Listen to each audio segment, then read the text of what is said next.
예수 부활했으니 할렐루야. 만민 찬송하여라. 할렐루야. 천사들이 즐거워 할렐루야. 기쁜 찬송 부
교회에 이렇게 음악적인 재능이 있는 자녀들과 또 우리 분들이 많으신데, 매주일이 부활주일이고 매주일이 우리 성령 강림 주일인데 늘 자주 드렸으면 좋겠어요. 감사해요. 우리 함께 일어나셔서 오늘 본문 말씀이 좀 긴데 고린도전서 15장에 나오는 말씀 중에서 세 군데를 같이 계속해서 우리 합독하겠습니다. 고린도전서 15장 먼저 12절부터 같이 우리 합독합니다. 그리스도께서 죽은 자 가운데서 다시 살아나셨다 전파되었거늘 너희 중에서 어떤 사람들은 어찌하여 죽은 자 가운데서 부활이 없다 하느냐. 만일 죽은 자의 부활이 없으면 그리스도도 다시 살아나지 못하셨으리라. 그리스도께서 만일 다시 살아나지 못하셨으면 우리가 전파하는 것도 헛것이요 또 너희 믿음도 헛것이며 또 우리가 하나님의 거짓 증인으로 발견되리니 우리가 하나님이 그리스도를 다시 살리셨다고 증언하였습니다. 만일 죽은 자가 다시 살아나는 일이 없으면 하나님이 그리스도를 다시 살리지 아니하셨으리라. 만일 죽은 자가 다시 살아나는 일이 없으면 그리스도도 다시 살아나는 일이 없었을 터이요 그리스도께서 다시 살아나신 일이 없으면 너희의 믿음도 헛되고 너희가 여전히 죄 가운데 있을 것이요 또한 그리스도 안에서 잠자는 자도 망하였으리니 만일 그리스도 안에서 우리가 바라는 것이 다만 이 세상의 삶뿐이면 우리 모든 사람 가운데 우리가 더욱 불쌍한 자이리라. 그러나 이제 그리스도께서 죽은 자 가운데서 다시 살아나사 잠자는 자들의 첫 열매가 되셨도다. 20절까지 있고요. 우리 그 다음에 다시 29절부터 32절까지 읽습니다. 만일 죽은 자들이 도무지 다시 살지 못하면 죽은 자들을 위하여 침례받는 자들이 무엇을 하겠느냐. 어찌하여 저희를 위하여 침례를 받느뇨. 또 어찌하여 우리가 때마다 위험을 무릅쓰리요. 형제들아 내가 그리스도 예수 우리 주 안에서 가진 바 너희에게 대한 나의 자랑을 두고 단언하노니 나는 날마다 죽노라. 내가 범인처럼 에베소에서 맹수로 더불어 싸웠으면 내게 무슨 유익이 있느뇨. 죽은 자가 다시 살지 못할 것이면 내일 죽을 터이니 먹고 마시자 하리라. 속지 말라. 악한 동무들은 선한 행실을 더럽히나니 깨어 의를 행하고 죄를 짓지 말라. 하나님을 알지 못하는 자가 있기로 내가 너희를 부끄럽게 하기 위하여 말하노라. 마지막으로 57절 58절 같이 합독합니다. 우리 주 예수 그리스도로 말미암아 우리에게 이김을 주시는 하나님께 감사하노니 그러므로 내 사랑하는 형제들아 견고하며 흔들리지 말며 항상 주의 일에 더욱 힘쓰는 자들이 되라. 이는 너희 수고가 주 안에서 헛되지 않은 줄을 알미니라. 아멘. 우리 서신 채로 같이 서로 교제하고 인사하겠습니다. 우리 박수경 자매랑 최건 형제님도 같이 오시고,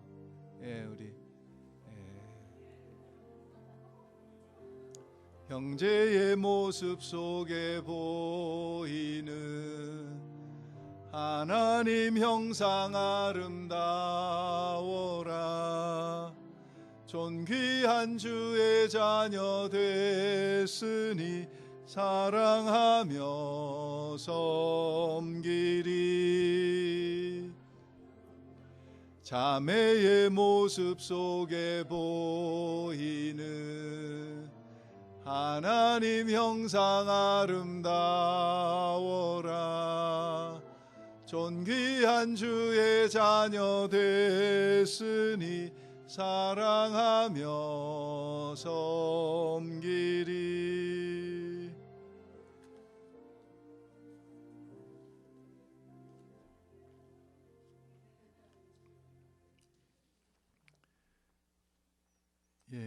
예수님은 부활하셨습니다. 오늘 우리도 주님과 같이 부활할 것을 믿습니다. 예수님은 그분이 말씀하신 대로 예루살렘에서 장로들과 서기관들과 대제사장들에게 말할 수 없는 멸시와 조롱과 침뱉음과 고난을 받으시고 가장 잔인하고 가장 부끄럽고 가장 고통스러운 죽음으로 6시간 동안 십자가에 매달려 계시다가 7마디를 하시고 운명하셨습니다. 그리고 우리가 아는 대로 3일 만에 부활하셨습니다. 기독교는 부활의 종교입니다.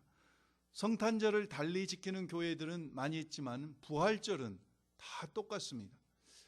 그릭 오소닥스나 그리스 종교회나 러시안 종교회들은 크리스마스를 1월 6일 날 지켜요. 그러나 부활절만큼은 신교나 구교나 어느 교파나 다 똑같은 날 부활절로 지킵니다. 그것은 바로 예수 그리스도의 부활을 빼면은 기독교는 없다는 말씀이나 똑같습니다. 그러기에 예수님의 죽으심과 부활을 그 당시부터 끊임없이 수많은 대적들이 부인해왔음에도 불구하고 지금까지 기독교가 이렇게 존재하는 이유는 바로 예수 그리스도의 부활 때문입니다. 부활하신 예수님께서는 마가복음 16장에 나온 대로 맨 먼저 7 귀신 들렸다가 나음을 받은 막달라 마리아에게 보이시고 사도행전 1장 8절에 감람산에서 마지막 승천하시기 전까지 적어도 성경의 기록에 의하면은 8번 이상 계속 나타나셨습니다. 예수님의 무덤에 찾아갔던 여인들에게 나타나셨고, 그리고 도마 없는 제자들에게 나타나셨고, 나중에 도마가 있었던 제자들과 함께 있을 때 나타나셨고, 그리고 또 갈릴리 해변에 주님께서는 나타나셨습니다. 그리고 500여 형제에게 일시에 나타나셨습니다. 그럼에도 불구하고 어리석은 자들은 어떻게든지 예수님의 부활을 부인하려고 노력합니다. 그래서 여러 가지 이야기들을 합니다. 예수님이 죽으신 게 아니라 잠깐 기절하셨는데 차가운 돌무덤에 들어가니까 깨어나셨다.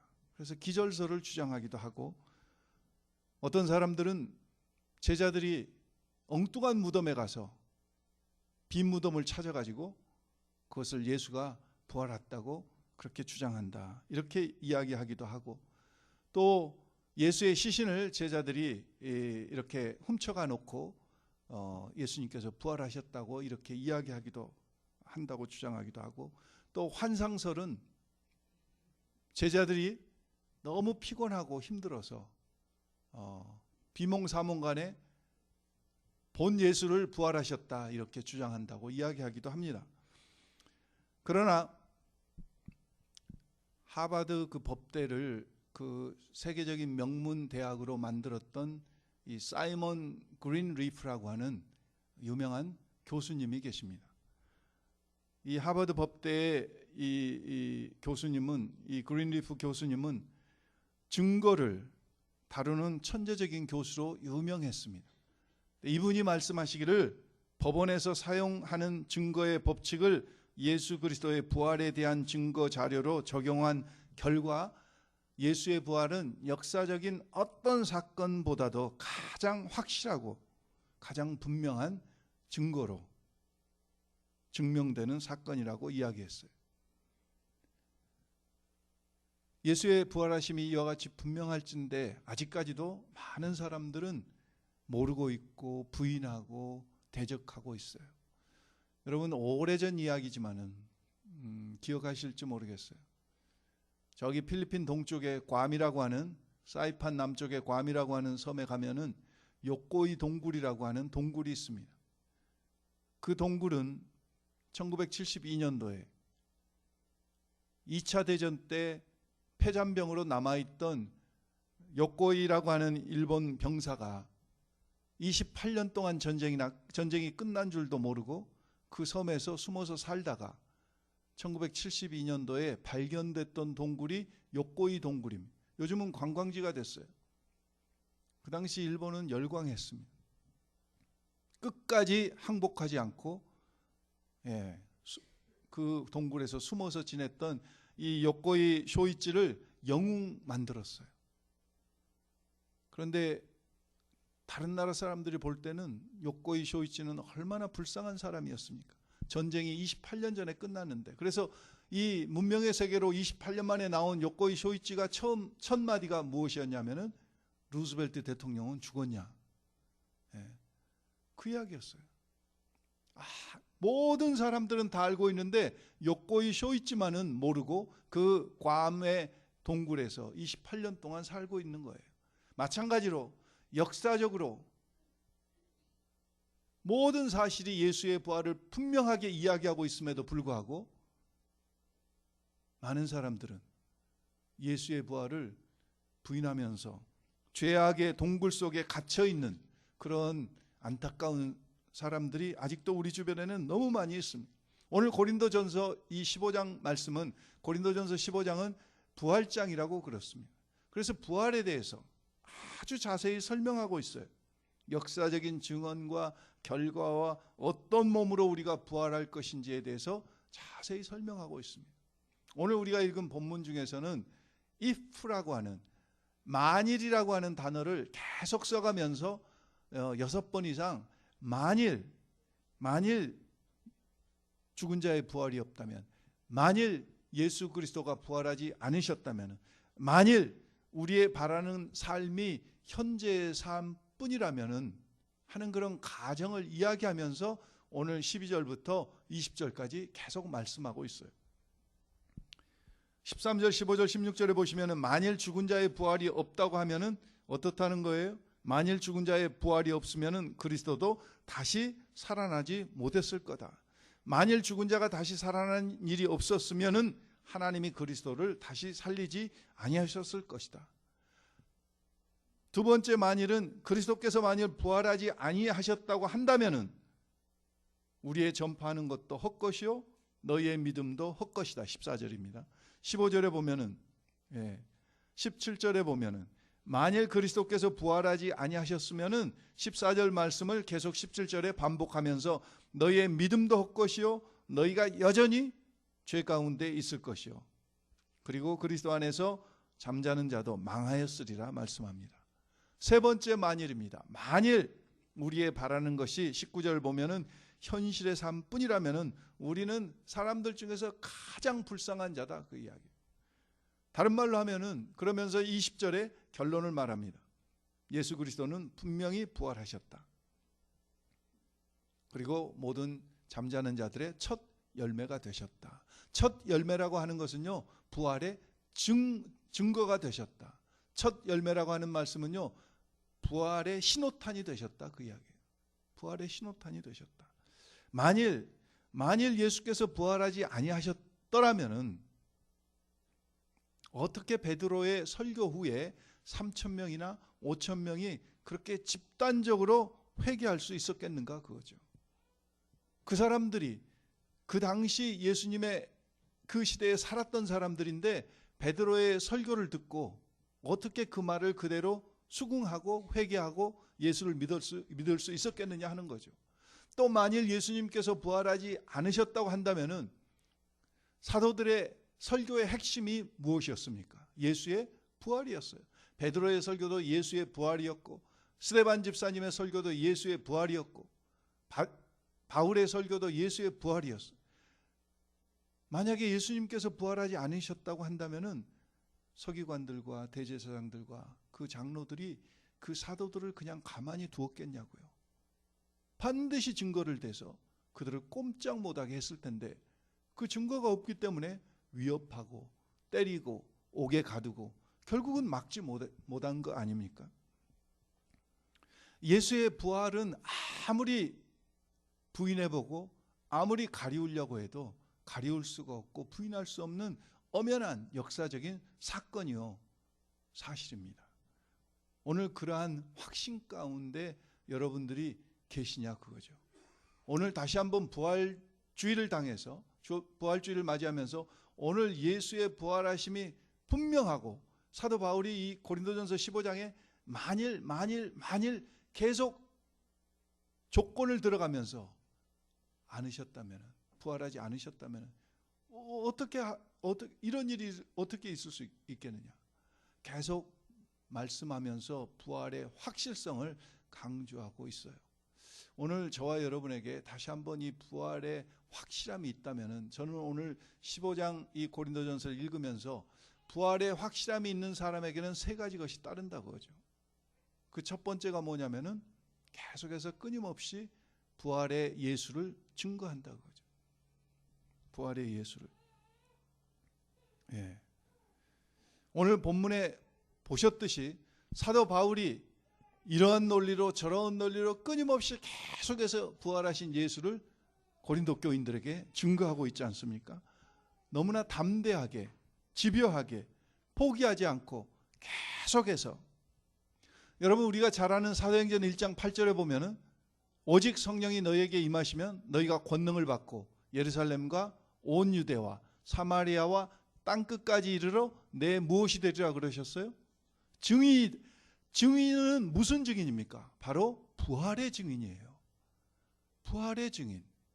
부활의 증인 되기를 주님께서는 제자들에게 부탁하셨고 교회에게 부탁하신 거예요. 증인이라고 하는 단어는 우리가 잘 알듯이 순교자라고 하는 원어의 뜻과 같은 데서 나왔습니다. 교회는 다른 게 아니라 부활 증인의 공동체가 교회입니다. 그래서 부활의 생명은 창조의 생명이에요. 우리가 부활할 때 원래대로의 복귀하는 것이 되돌아가는 것이 아니라 완전히 무에서의 새로운 창조예요. 전혀 새로운 모습이에요. 어떤 분들은 그런 걱정을 하셔요. 권사님이 돌아가시면서 목사님, 제 남편은 일찍 젊어서 죽었는데 부활할 때 젊은 모습으로 부활할 거고 저는 늙어서 죽어서 늙은 모습으로 부활해가지고 어떻게 만나서 서로 알아보겠느냐. 전혀 염려하실 게 없어요. 여러분, 신체적인 어떤 연약함과 결함 그런 것은 우리 부활할 때는 전혀 염려할 필요가 없어요. 부활할 때 우리의 모습은 죄 없는 모습입니다. 죄 없는 모습, 가장 아름다운, 여러분들이 세상에서 경험하지 못했던 그러한 모습으로. 저도 일찍 40대 초반에 흰머리가 생겨서 흰머리에 대한 컴플렉스가 있는데 제가 부활할 때는 전혀 흰머리가 없을지도 몰라요, 여러분들. 키가 크지만은 여러분들 전혀 부활할 때는 키가 크고 작고에 전혀 상관이 없을지도 몰라요. 왜냐하면은 예수님께서 부활하셨을 때 막달라 마리아가 마가복음 16장에 보면은 몰라봤어요. 예수님을. 동산직인 줄 알았어요. 동산직인 줄 알았어요. 엠마오로 가는 두 제자가 예수님이 같이 가시면서 말씀을 나누시는데 예수님인 줄 몰랐어요. 저와 여러분이 아마 부활할 때는 누군지는 알 거예요. 우리 김 집사님 알지만 김 집사님이 그때는 대머리가 아닐 줄도 몰라요. 그러니까 여러분들이 김 집사님을 볼 때 김승년 집사님은 집사님이구나. 그런데 대머리가 아니네. 이렇게 놀라실지도 몰라요. 가장 선한 모습으로, 가장 아름다운 모습으로. 사도들의 설교의 주제는 끊임없이 부활의 예수였습니다. 예수님이 부활하셨다고 하는 그 한마디였어요. 오늘 부활의 확신이 있는 자들은 이 부활의 기쁨을 가지고 예수를 끊임없이, 예수는 부활하셨다. 예수는 죄인이 아니다. 예수는 하나님의 아들이시다. 예수는 메시아시다. 예수는 구세주시다. 계속 우리는 예수를 때를 얻든지 못 얻든지 계속해서 증거해야 될 줄 믿습니다. 여러분이 잘 아시는 마라톤의 시작은 주전 490년 8월에 페르시아와 그리스의 전쟁에서 그리스가 극적으로 승리를 했습니다. 그 승리의 소식을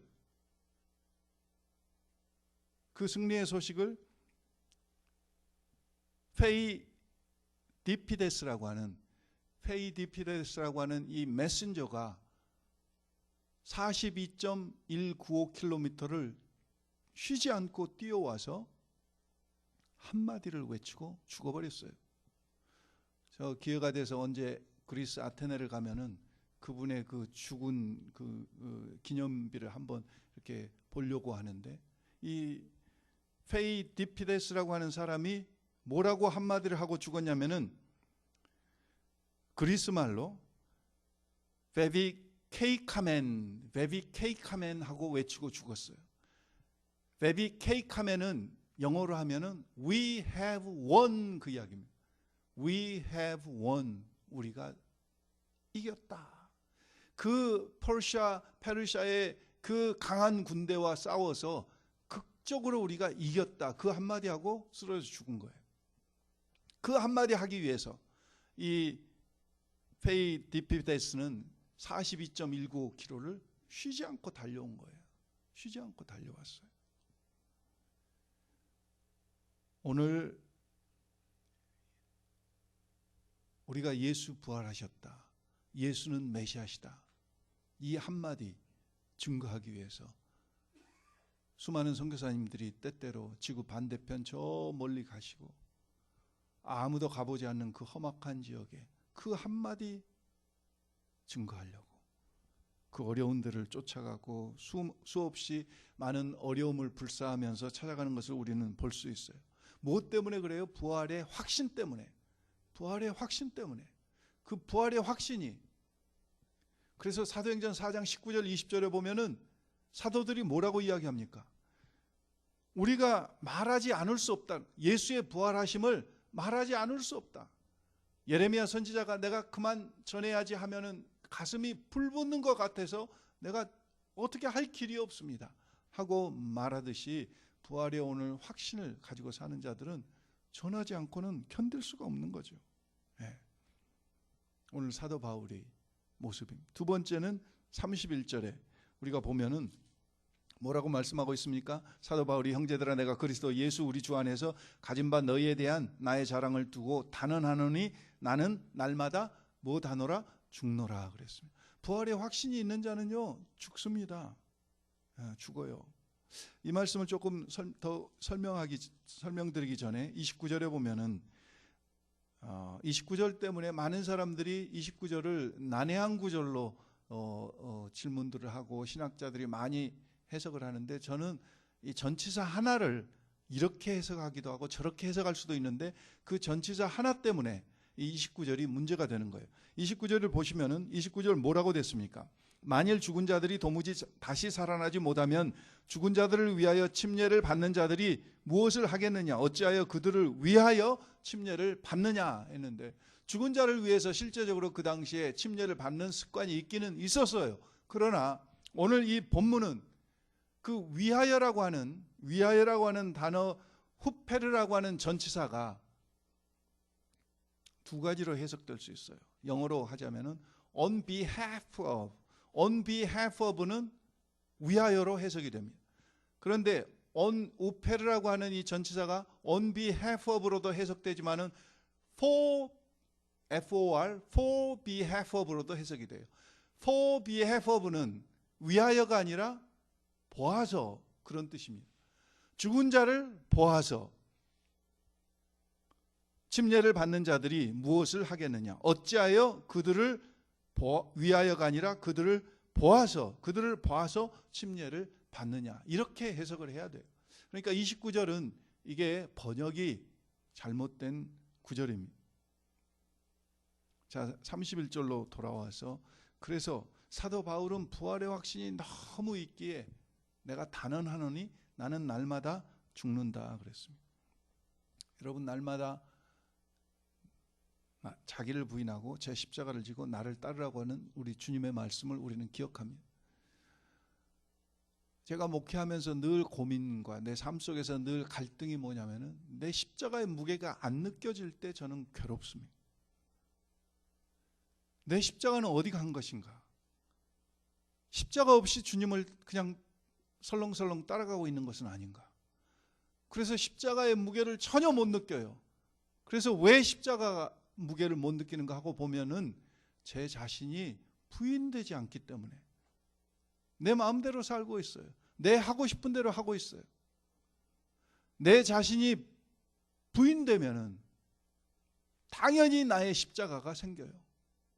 내 자신이 부인되면은 거기서 컨플릭이 생기고 거기서 프릭션이 생겨서 내 십자가가 생기는데 내 자신이 부인되지 않기 때문에 내가 져야 될 십자가 없이 그냥 주님을 우리는 따라가는 그런 많은 교회 안에 무리들을 우리는 봅니다. 그런데 부활의 확신이 있는 자, 사도 바울은 너무 부활의 확신이 있으니까 나는 날마다 단언하노니 나는 날마다 죽노라 그렇게 선포하고 있어요. 여러분 죽는다는 것은 무슨 뜻일까요? 성격을 내가 죽인다, 참는다 그런 의미도 있겠죠. 애굽에서 이집트에서 마카리우스라고 하는 유명한 성인이 주후 4세기경에 살았습니다. 90년을 살았는데 이 마카리우스라고 하는 사람이 어느 날 제자들이 와서 물어봤어요. 선생님, 이 성경에서 죽는다고 말이 나오는데 이 죽는다는 것이 무엇입니까? 이 사도 바울이 나는 날마다 죽는다고 했는데 이 죽는다는 뜻이 무엇입니까? 그러니까 마카리우스가 제자들에게 공동묘지에 가서 그 무덤들을 향해서 네가 할 수 있는 온갖 나쁜 욕들은 다 해봐라. 그리고 돌아왔어요. 그랬더니 또다시 마카리우스가 그러면 이번에는 가서 그 무덤들을 향해서 네가 할 수 있는 온갖 칭찬을, 최상의 칭찬을 다 해봐라. 그리고 돌아오라. 그리고 돌아왔어요. 그래서 마카리우스가 제자들에게 묻습니다. 네가 욕을 할 때 그 무덤들이 뭐라고 그러대? 네가 칭찬할 때 그 무덤들이, 시신들이 뭐라고 그러대? 아무 반응을 안 하던데요. 그것이 바로 죽는다는 의미다.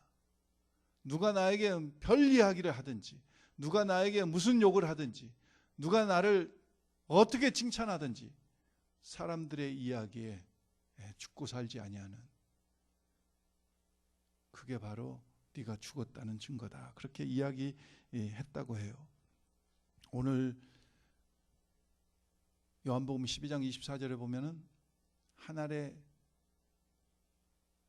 밀알이 땅에 떨어져 죽으면 많은 열매를 맺고 한 알 그대로 있으면은 열매를 맺지 못한다고 말씀하셔요.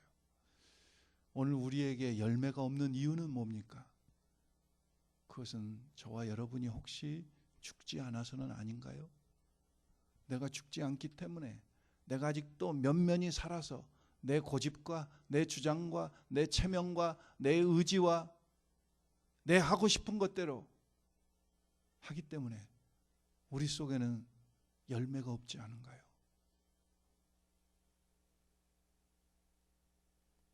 오늘 부활의 확신이 있는 사도 바울은 단연코 오늘 본문의 31절에 보면은 나의 자랑을, 사도 바울이 자랑하는 유일한 자랑은 뭐냐면은 단연코 나는 날마다 죽는다 그거죠.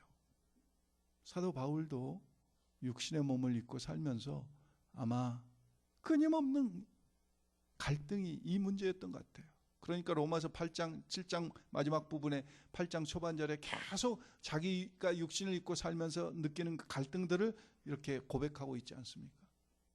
매일매일 우리가 죽지 아니하면은, 아니 순간순간 우리 죽지 아니하면은 우리는 성령의 열매를 맺을 수가 없어요.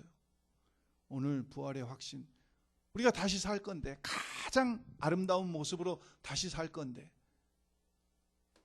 오늘 우리가 죽는 것이 무슨 대수냐 그거죠.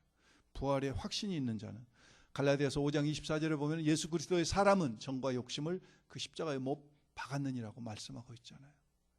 오늘 부활절을 계속 우리가 해년마다 맞이해요. 그런데 단순히 이 부활절 때 그냥 부활의 주님을 인정하고 기뻐하고 달걀 깨먹고 그걸로 지나면 우리에게는 아무 의미가 없어요. 오늘 부활의 확신을 가지고 살아가는 자들에게 기대하시는 하나님의 말씀을 우리가 다시 살펴보면서 정말 끊임없이 때를 얻든지 못 얻든지, 그리고 정말 날마다 순간마다 부활의 확신 때문에 내 자신이 주저없이 담대하게 죽어가는 그런 저와 여러분이 될 수 있기를 주의 이름으로 축원합니다. 마지막 57절 58절 말씀 우리가 늘 읽죠. 고린도전서 15장.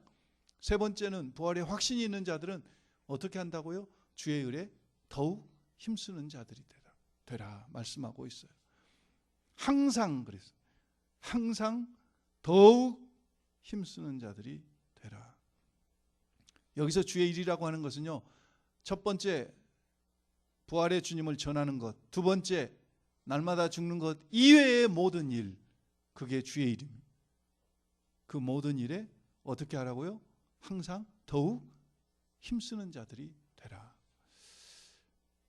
이 말은요, 적당히 대충 하라는 그런 이야기가 아닙니다. 정말 철저히 하라는 거예요. 철저히 하라는 거예요. 우리가 기억하기를 골로새서 3장 22절 23절에 보면은 불신자 직장 상사에게 또 눈가림만 해서 사람에게 하듯 하지 말고 죽게 하듯 하라고 하는 그 말씀을 우리는 기억합니다. 죽게 하듯 하라. 정말 부활의 확신 때문에 내가 어떤 일도, 아이들을 가르치는 일도, 집에서 자녀를 기르는 일도, 불신자를 대하는 일도, 어떤 일도 우리가 소홀히 하지 않고 철저히 하는. 그런데 제가 이 부분을 좀 묵상하면서 깨달은 게 있어요. 무엇이 철저한 것일까 하는 겁니다. 세상 사람들은 정말 빠뜨림이 없이, 우리는 너무 잘 빠뜨려요. 근데 성경에서 말씀하신 더욱 힘쓰는 자들이 되라, 이 말씀의 의미는 뭘까? 제가 묵상하는 가운데 한 가지 깨달은 것은 그거예요. 다른 게 아니라 그것은 사랑으로 하는 겁니다. 사랑으로. 요한 1서에 보면은 뭐라고 말씀하셨어요? 모든 것을 사랑으로 하지 아니하면은 뭐라고요? 죄라고 그랬어요. 사랑으로 하는 겁니다. 그게 세상 사람들과 우리가 다른 것이에요. 우리가 주님 앞에 나의 음성을 들여서 찬양을 드리는 것도 정말 주님을 사랑하는 마음으로, 우리 자녀들이 조그만 악기를 가지고 하나님을 찬양하는 것도 주님을 사랑하는 마음으로, 오늘 우리가 각 가정에서 간단한 음식들을 한 가지 준비해 오실 때도 정말 주님을 사랑하는 마음, 그 사랑하는 마음으로 하는 것이 우리가 주의 일에 힘쓰는 자들의 모습이라는 거예요. 어제 기쁨 동산에서 우리 박동수 형제가 정말 예수님을 고백하고 영접했어요. 그리고 오늘 한국으로 떠났어요. 2달 동안 한국에서 이제 근무하다가 다시 돌아온다고. 제가 너무 기뻤어요. 감사했어요. 근데 무엇이 그를 정말 그렇게 만들었을까? 다른 게 아니라 여러분들의 기도와 하나님의 은혜가 첫째지만은 그 다음에는 그 주변에 있는 동산원들과 동산지기에 무엇 때문에 그렇게 됐을까요? 사랑 때문에 그렇게 된 거예요.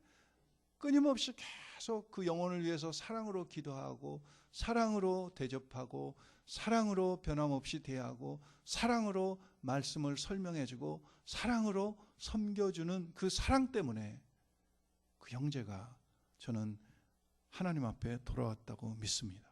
오늘 이게 우리가 하나님 앞에 주의 일에 더욱 힘쓰는 자들이 되는 것은 우리의 사랑을 점점 더 인크리스 시켜가는 거예요. 부활의 확신이 있는 자들은, 부활의 확신이 있는 자들은. 오늘 다시 한번 2014년도 부활주의를 맞이하면서 나에게 정말 이런 부활의 확신이 있는가?